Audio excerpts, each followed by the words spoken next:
I went to the BMW factory. I could see that BMW as a company was being torn by these two different types of mobility. The past of BMW is in the internal combustion engine. Their entire plant is designed for the internal combustion engine, and then they are now trying to reshape themselves to build electric cars, build electric motors. That is just literally tearing the factory apart. And that is happening in a lot of industries. Who is going to succeed in this transition?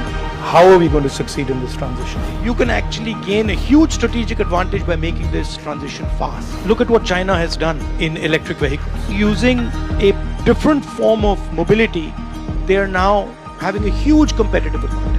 So for countries like ours, where we have a lot of infrastructure to build and we have large scale, we can actually do quite interesting things. There is only one way that you can produce jobs at scale for a country like India, and that is manufacturing. What the BJP has done, they've completely disincentivized manufacturing. When they concentrate power into the hands of 3 or 4 oligarchs, the Ambanis and Adanis of the world, these are not guys who are interested in manufacturing. They're trading companies, they're not producing companies. Most of them are selling Chinese product in India. Look around you, you'll see that pretty much everything that you're using is made in China. And that, at least for a country like India, is a problem. We have the capability to produce, we have the population to produce, we have the cost structure to produce. What does the next model of Indian growth look like? It has to have production, right? It has to have a production that occurs in a democratic environment. It has to have a vision for the environment. It has to have a vision for the weaker sections of society, with the more marginalized sections of society. But it has to create prosperity.